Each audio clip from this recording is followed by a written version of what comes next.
Welcome to the Empower, Create, Encourage podcast, dedicated to providing you with strategies and encouragement to improve the quality of your daily experiences. I'm with Malisa Hepner, author, therapist, and podcast host of Emotionally Unavailable. It seems that anxious and avoidant attachments have this magnetic attraction to each other. What's a simple way to understand what those attachment styles are and the needs that are driving that pull that they have towards each other? I think we're all avoidant. I think it takes the right person to trigger the anxious. For me, it really was about just needing someone to do something that made me feel special and chosen. Anxious is so easy to identify because it's just an anxiety around the connection. You don't feel safe within the connection unless there's constant connection. So any separation gives you a little bit of space to be like, do they like me? Do they not like me? It really stems from a low self-worth and self-value, self-love. It is a person who has not come to understand their wounding. They are constantly struggling with usually like a neglect wound.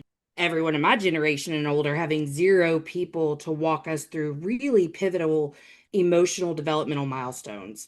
And then the avoidant, there's two different classes of avoidant. There's the fearful who can run hot or cold, can either be avoidant or anxious depending on the circumstances. That's really where I fell because if you liked me, then I didn't like you. And people think that that's just like playing the game or Yeah. whatever. The fearful, they are anxious if the other person doesn't give them the attention they want. But then the second that somebody gives them the attention they want, they are avoidant. Avoidance really stems from I'm not enough. I will never be able to meet this person's needs. Dismissive avoidance core need is to feel in control in order to feel safe. And when they have any ounce of expectations present from anyone, they will flee. They are very much reject before I can be rejected. Yes, us anxious, fearful folk, we also have a lot of rejection sensitivity, but the dismissive, somewhere along the line, they decided, I will never need another person for the rest of my life because this hurt too much. Delving into the caregiver model. How did they experience attachment and love with their caregiver? With anxious, typically with your caregiver, they didn't meet your needs. So you felt Hmm. constantly emotionally abandoned or neglected. And so you constantly needed to do things to be like, love me, please. I'm worthy of love. Let me prove that I'm Yes. worthy of love. Let me feel that closeness. Avoidant, you learned I cannot trust my caregiver to meet my needs, so I have to be independent. I cannot rely on you, so I have to close myself up. And I'm an avoidant recovering. And I see at Hmm. times, even in my own marriage, where I tell my husband, oh, I feel like I'm regressing a bit into avoidant. We're leaving the secure attachment right now and Yep. we're regressing. And I go to therapy to go and make sure that I'm still in secure attachment because sometimes Hmm. those patterns and those habits will shockingly creep up on me. Like when I Oh, first became a absolutely. mom, whoa, Oh, new God, dynamic. yes. I reverted into my avoidant tendencies, and then I had to work really hard to go back into secure Which really attachment just again. stems from your fear that you're not measuring up as a mom, but it's like easier to take that stuff out on our spouse. For me, it kind of came from I don't feel that I can trust you as my husband to help me navigate this God, vulnerability as a yes. mom. And I don't Same. feel like I can trust you to protect my child and me in this Yep. brand new stage because I It's have me. I trust. got the weight of the world on my Yeah. shoulders and no one to help me carry it. Absolutely. Because I have the trust issues. Oh, I've learned I can't trust people. I can't rely on them. And so constantly my husband would be like, what are you talking about? You can trust me. Like, look at our history. We Mm-hmm. have, and he's learned how to talk to me in a way that I understand. He's like, look at the data. I love that word. Look at the, being in Yes. HR, love that word. Look at the data, look at the Yes. experiences. And I was like, oh, okay, you're right. And so we've learned how to navigate that. What kind of patterns or cycles tend to emerge when an anxious and an avoidant partner are together? What does that look like in decision making, problem solving, or planning a future together? It's really my opinion that an anxious person will give away their power in every little Mhm. situation. I was the anxious person. I wasn't vulnerable with anyone, but I was okay asking for the low-hanging fruit. But I felt like I really sourced out my power in the need for validation, the need for connection. If I got bored, because I didn't really know how to entertain myself because I was in survival mode all the time, I really thought that connection meant spending far too much time together. Versus him, I'm obviously with an avoidant. He really was like need for freedom and independence at all times. That's going to supersede any hierarchy of needs that I had. And so, however that tends to look within each relationship dynamic, I would classify it as the anxious really outsourcing anything because they don't know how to meet their own needs or they wouldn't be asking this other person to do that. Versus the avoidant, we know very well, can meet every one of their own needs. And oftentimes you'll even see this come up sexually in couples. Are they going to want me to give like the powerhouse performance every single time because I can't really hit that level every single time? Even if they do, That's it typically an is avoidant. the anxious person's usually in hyperarousal all the time. They can not want sex for their own stuff too, but really sexual stuff can be present when you have somebody who is super avoidant in the relationship. Mm, that is so interesting. Can you talk about dissociation during sex or performative desire rather than actually wanting to have sex? How does that show up?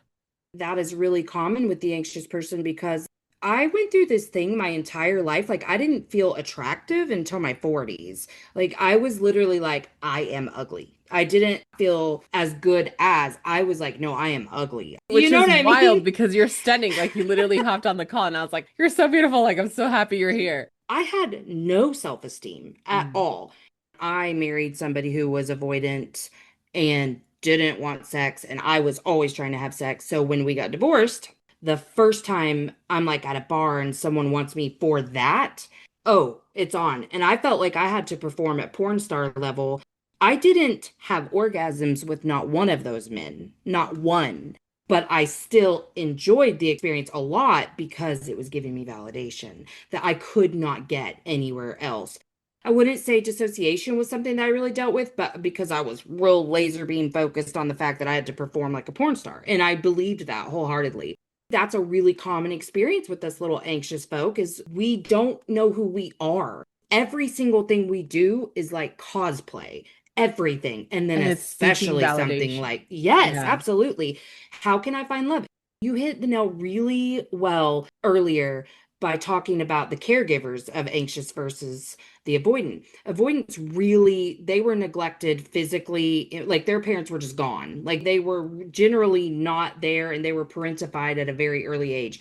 I was trying to get praise and validation. And yeah, that definitely transposed over to sex too. It was kind of the only thing I felt good at in that time of my life. It is all performative. I don't know one thing that I was doing that wasn't, but especially sex. Those desires to buy that love or earn that love or that acceptance and that belonging is so deep. Those first years that are so formative to our development and the way that our brain works and the neural pathways that are there. It's saying if you do X, Y, C, you will receive love. You will receive attention. You will receive a English acceptance, and you will Mm-hmm. have that belonging that you crave. And so then we're stuck in these patterns. What are some boundaries that we can set? What are two very essential boundaries that we can set to know, am I with this friendship because it actually helps me? Am I in this relationship because it actually helps me? Am I in this career because it actually helps me? Or is Mm-hmm. this me performing and wanting to earn that love?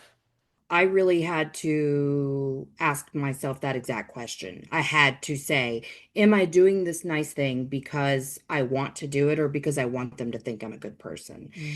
And it's not because I didn't feel like I was a good person, but I did worry more about the comfort of others and how people perceived me than I did anything else, particularly what my need was. So then the second part of that is, even if I want to do this because I want to do it, my second boundary is, do I have the time, energy, or resources? Mm. We're so used to overextending ourselves in the name of whatever. There's lots of reasons that we do that. Religion, programming, all the things. But I really have to just get really honest with myself. And time and energy are my greatest resources.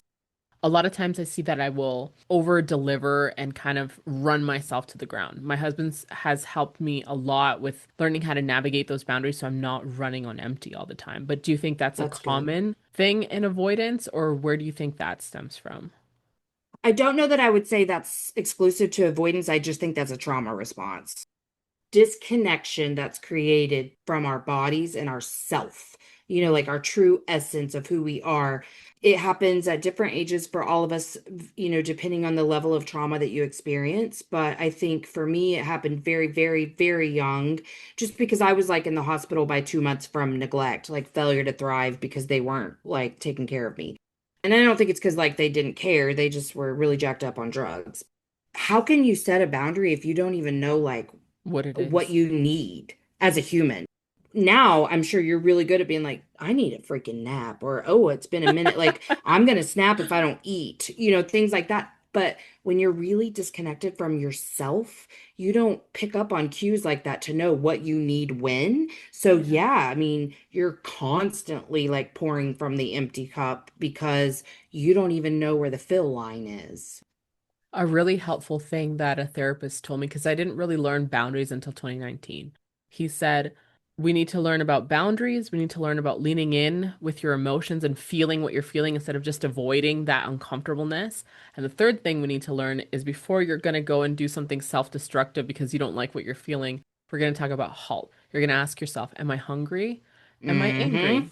Am I lonely? Am I tired?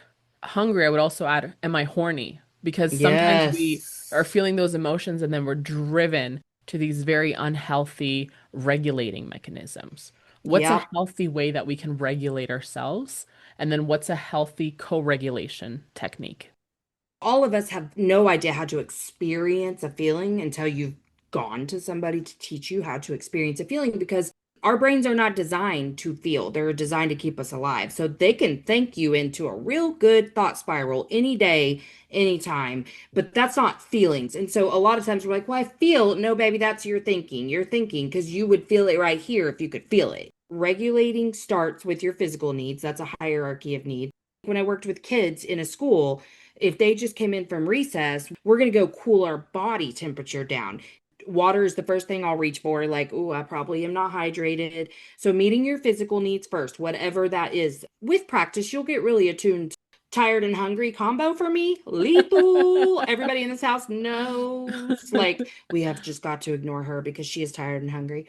I kind of do like a if then. So, like, if I'm tired, I'm going to Yeah. either take a nap or I'm going to ask people to leave me alone. Because, like, if you're in a situation where you can't take a nap, I'm very edgy and irritable. Mhm. So, I can't control that I can't sleep, but I can control, I don't have the capacity for a conversation, which is also an example of co regulation, truly. I mean, if somebody meets the need by, like, okay, I'll keep the house quiet, whatever it is, Yeah.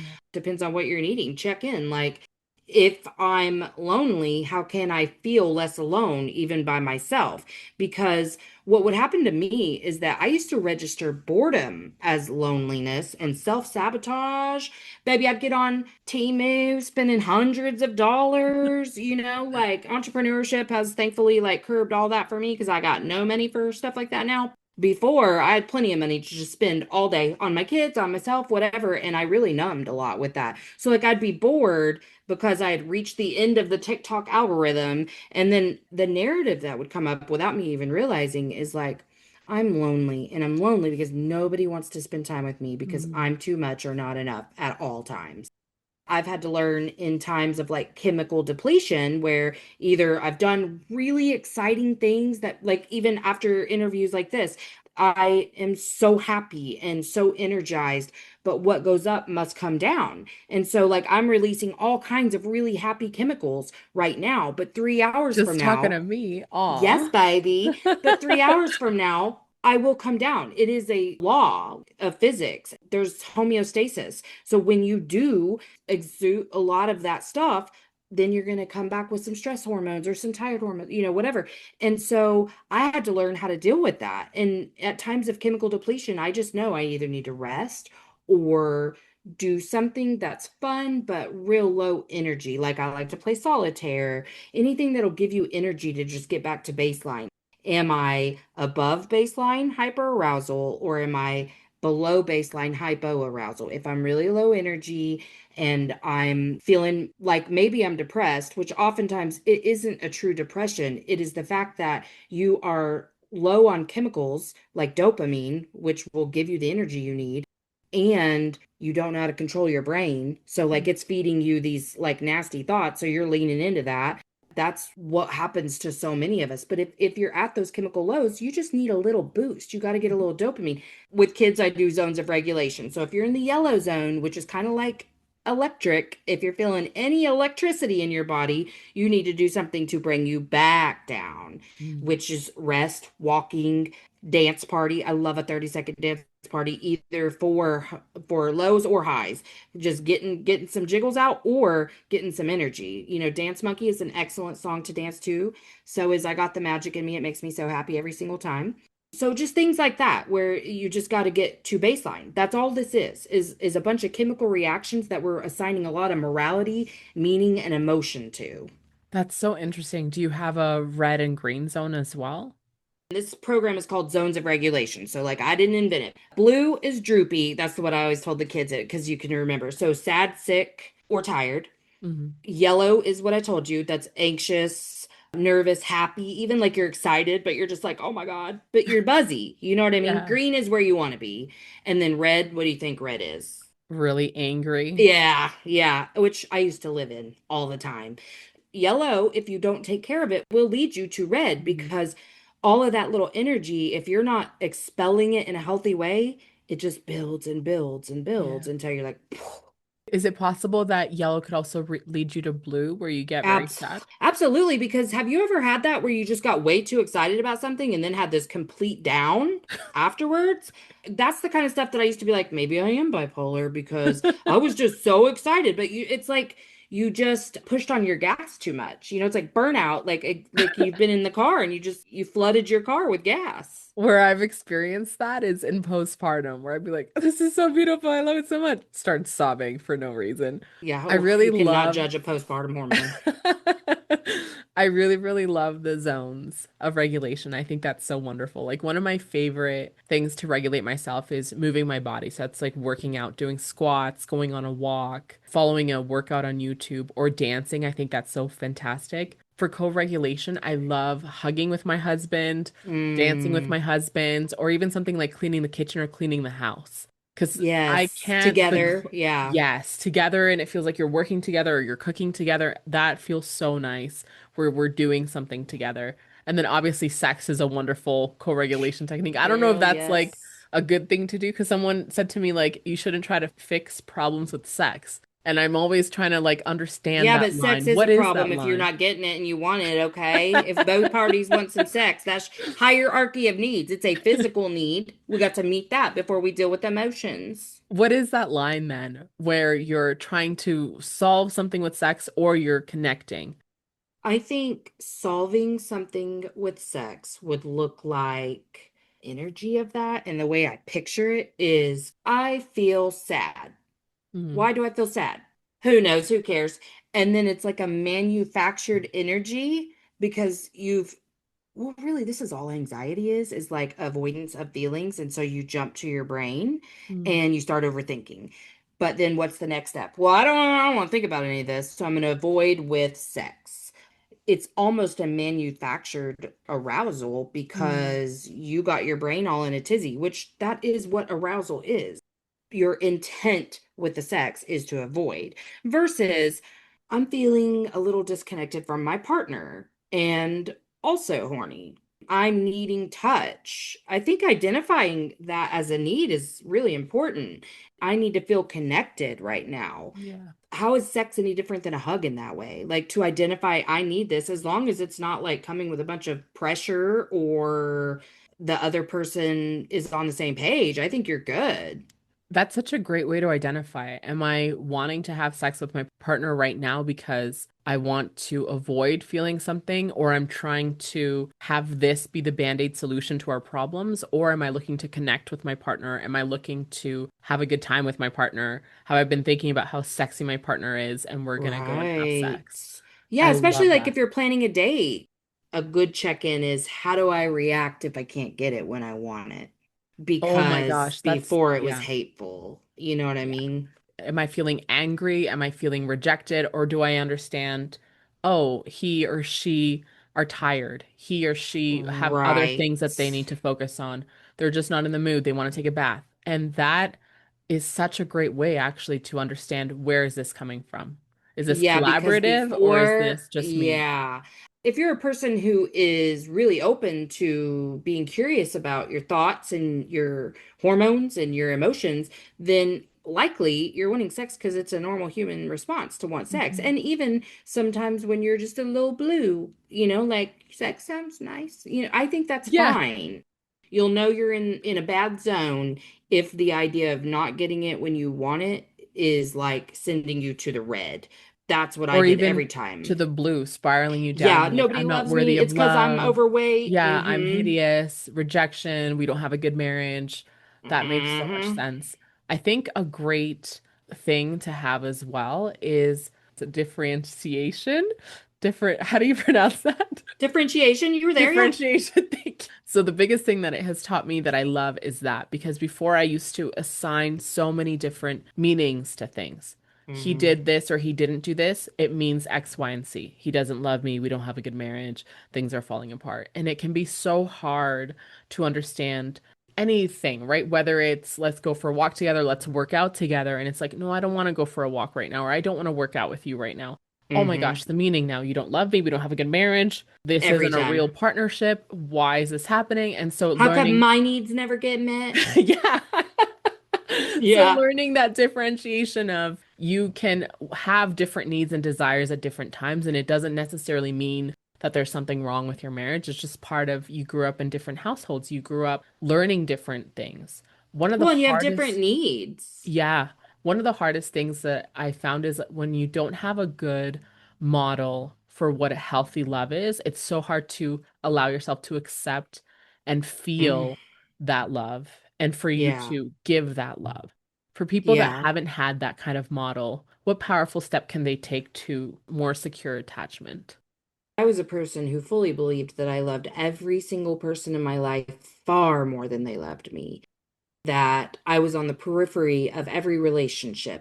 If they wanted me there for a good time, I was always the life of the party. And they knew that I would show up if they needed me, but like I didn't feel like I had anybody that I could go to when I was in need. Now I realize that I set up my life to be surrounded by emotionally unavailable people so that I never had to be vulnerable with anyone. I'm still catching myself all the time like, go say this. It was when I really like went on this whole little self-love journey of, well, if I'm needing it from them, how can I meet that need myself is where I started. Just getting to a place where point blank period, I decided their shit's about them, mine's about me. Period. No one else is ever going to do a single thing because of me. They might think that they are doing it because of me. I know a lot of times that I thought I was doing something because of whatever, but we are all just creating the reality that we experience through our own wounding. So when you can clear that filter out a little bit and you see the world through your own eyes and your own experience, and you understand this is about me. Every single thing I do, think, Mm-hmm. feel, say is about me and me alone. I kind of started being like, let's test this whole mirror thing that, like, especially your spouse, like, you don't pick your spouse for no reason. You pick them because they're a perfect mirror of you. Mm-hmm. And so I would look like, well, if I'm mad at him for this, what am I actually mad at myself about?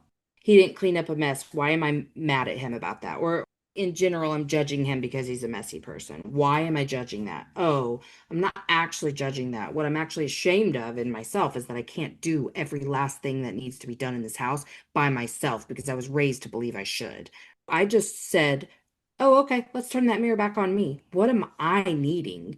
I need to talk nicer to myself. I wish I could remember who taught me this. My show has been amazing for people teaching me new tools, but they say affirmations are great when you already believe something, but if you don't, what's the point? So what we do is we invoke and we decree. So I'm going to decide right now. I love myself. I'm good at this. I am beautiful. Like I literally just started being like, no, I decide right now. Right now I'm beautiful. And for years I couldn't even like look in the mirror without picking myself apart. But I started like, thank you, Han, for being like so good. You're doing exactly what you're supposed to do. And I built connections like with my body and started to love myself. All the things that I hated about myself, I just figured out a way like where I'm going to decide I love it. That way, when the next time that the thought comes in, because it's not like deciding to love yourself erases the fact that your brain can be hateful sometimes. Yeah, Like it can mess with you. And so when I do, I'm like, oh, it doesn't even matter. This is just all like a perception. Da, da, da, da. Like I know what to say to myself now. You start there because it's all you. Every that's single so insecurity that powerful. you have is all you, and you can rebuild. This is love. And then when you feel that, that's the love that you get to share with other people. It's all about you. You got to feed you. And that's why I really want to rebrand the word selfish, because you better believe I put myself and my needs as the hierarchy above anyone. Because if I'm not taking care of myself, I can't have the relationships that I want, because it just leads to nonstop bitterness and resentment Mm. because I have a need that's not met and I know I'm the only one who can meet the need. I love how powerful it is to decree and say, I will do this here and now. I had that experience where I made garlic cheesy bread for the first time.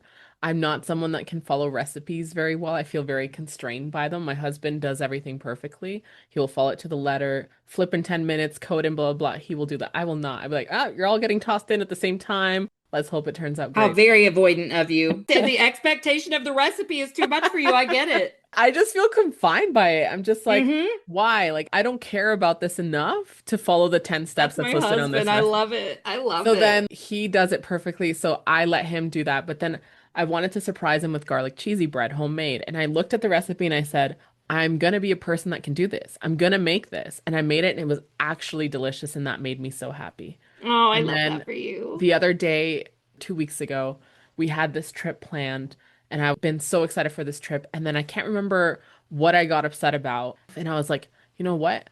I'm gonna go and I'm gonna cancel that trip. Forget that. That's so annoying. He can go by himself. I don't want to go with him anymore. And then I thought, wait, why would I do that though? Because I really want to go on that trip and I don't want to be a person that constantly bails because I feel unsafe. I'm working on running away. Let me just clean the laundry room instead and see how that goes because I had done a podcast where someone said, you only need to process it in 30 seconds and then your anger is gone. But if you keep in that narrative in that In story, that it's going to thought. stay forever. Hmm. So then I was like, cool, Exactly. let me redirect, let me clean this laundry room, and let me see how I feel. And then I felt great. And I went to my husband and I said, I'm really proud of myself because I didn't do something that I would have regretted, but I'm also very embarrassed by it. He's like, oh, what is it? I was like, I don't want to tell you. I'm too embarrassed. He's like, oh, tell me, tell me, tell me. And I told Oh, him, and he God. said, babe, I'm so proud of you. Look at you. I'm You're so working on your happy. impulses. And I love these Yes. confessions to my husband where I share the avoidant inner child in me, like, loves this so much of, oh, I can share this part of myself that is like Yes. impulsive. No, I need to run away because you hurt my feelings and now I have to be protect myself from you. And then it's like, oh, I don't need to do all that. I can actually be vulnerable with you and share this with you. And having him respond to me in a way where he's like, I'm so proud of you for not being impulsive. I'm Yes, so because he proud of you knows your for shit's learning not this. about him. Yes. Such a Hmm. powerful thing to remember. Everything that I am doing, when people are responding to it positively or not, it's not about me, it's about them. And I found that Yep. having that in mind has really helped me. Like, I've never really fallen to peer pressure. Like, I will do something if I want to, I won't if I don't want to. Unfortunately, sometimes what has driven me to do stuff has not been for my own well-being. It has been Yeah. extremely, extremely destructive.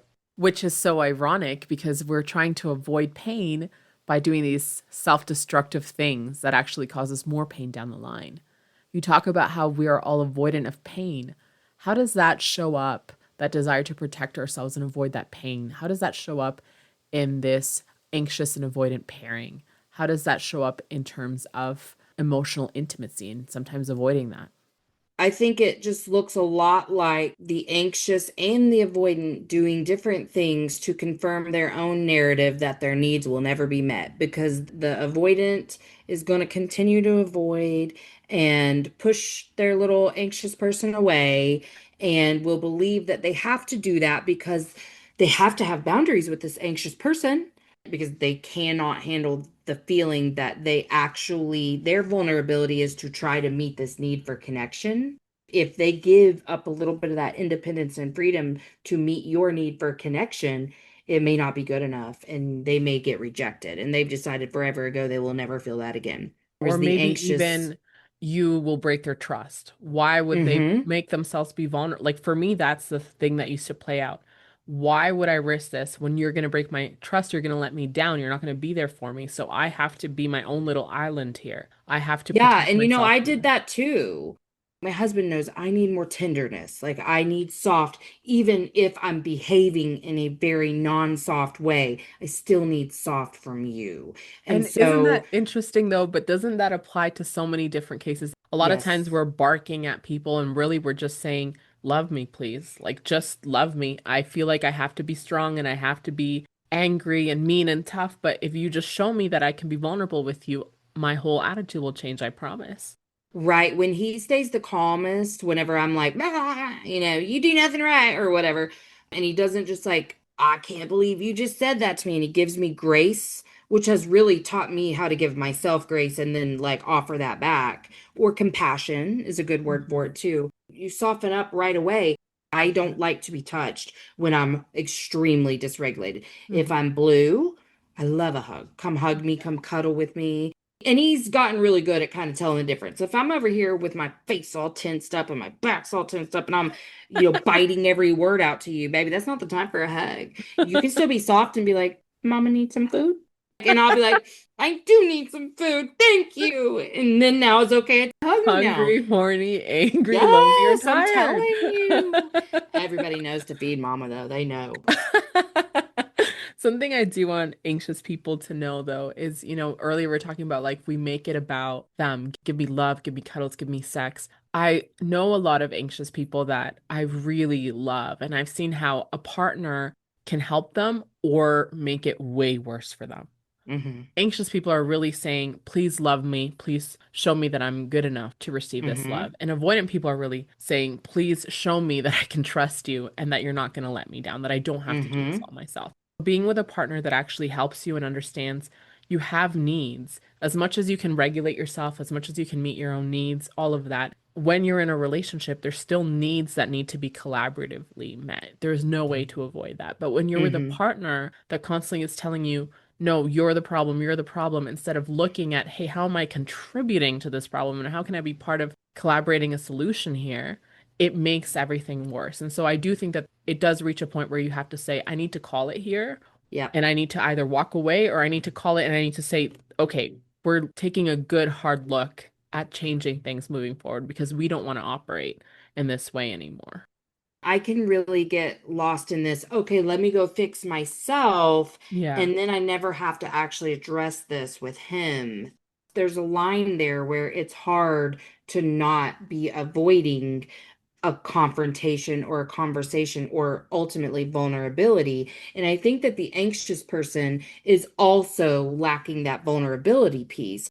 Anxious people probably do carry far more expectations for the relationship than an avoidant does. I really think so. It is all that thought spinning that you're doing to avoid your feelings that will create the level of expectations for the relationship. My world really changed when my horoscope one day said, check in on how you do when people don't meet your expectations. Yeah, maybe just look at that today. I knew immediately how I respond when people don't meet my Mm. expectations. It was hateful and ugly, just like if I didn't get my sex.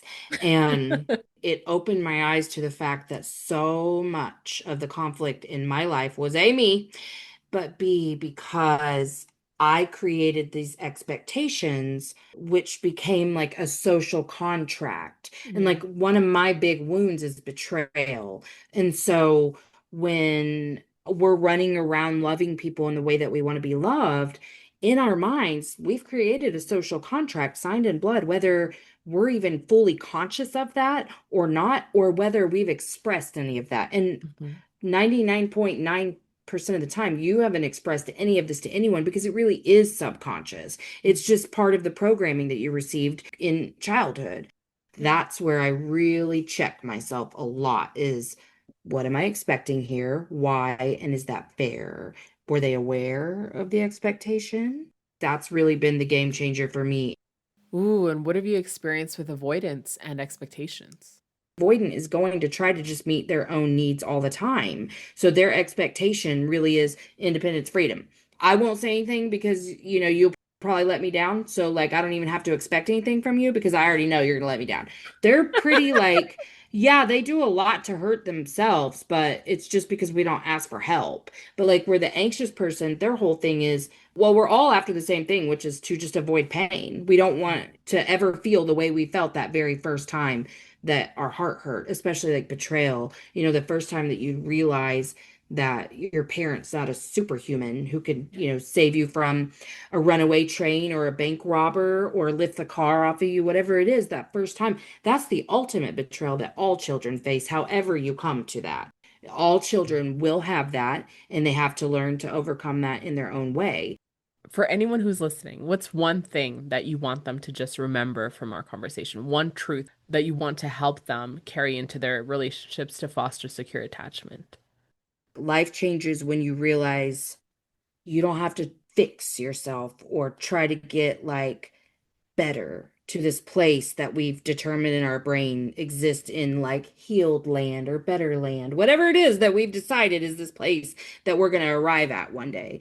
Right here, right now, who you are in this messy little middle ground of wherever you are in any of your circumstances, you're worthy of love and belonging right there, right there. And you don't have to chase healing or growth or evolving to be worthy right here, right now. Nothing external of you changes your worth and value as a human. So if you want to feel that and you want to be lighter individually and in a relationship, you got to work on that self-love piece and understand, just surrender to the idea that, yeah, you're going to grow as a human like you want to, or you wouldn't be listening to a podcast like this. You want to, but accountability isn't a cross of perfection that we have to bear. I'm a very good human and I still cuss my husband out sometimes. I'm a really good mom and I still scream at my kids sometimes. I'm never going to not do those things sometimes. Do they happen far less frequently than they used to? Absolutely. Yep, much less. But that's because I love myself enough and I continue to give myself forgiveness and compassion no matter what, because we were designed to have flaws. And Mhm. somewhere along the way, we received some programming that said to be healed or to be better or to be good, we must be perfect. And you're never going to be perfect by yourself or in a relationship. So if you can just kind of lay that cross down and serve yourself more, love yourself, figure it out. Like what do you like? What do you not like? And just get to know yourself really well and make those connections with your body. Get out of your brain and into your heart. Because if you're thinking you're not feeling, and feeling is the only way to get what we're supposed to get out of this lifetime. So love yourself, accept yourself exactly where you are. You can still hope for growth and evolution while being really accepting of who you are right here, right now. Yeah, and understanding that reaching that healing or perfection, A, doesn't really exist. And B, it doesn't mean that finally then we will be worthy of love and belonging. Exactly. And not Exactly. assigning meanings to things just because, like, for example, I love my husband and my baby so much. I also love time away from them because I need Mm-hmm. time to recharge. And so not assigning meaning of, oh, because I need time away from them, I don't love them. Like I don't want them to assign that meaning because that's not true. Right. Thank you so much for coming on today. Thank you for all the great things that you shared about how to get to know ourselves better. Some tools that have really helped me are journaling, meditating, and going to therapy. I'm such an advocate for therapy. Listen to Melissa's podcast, Emotionally Unavailable. As you heard, she's absolutely fantastic. Thank you so much. I had such a good time. That's a wrap for today. Thank you for listening to the Empower, Create, Encourage podcast. If you liked it, comment, share it, and subscribe. You're empowered to create the life, the love, and the reality that you want. I believe in you. Espero que tu día esté lleno de magia y alegría. Con mucho cariño. Nos vemos prontito.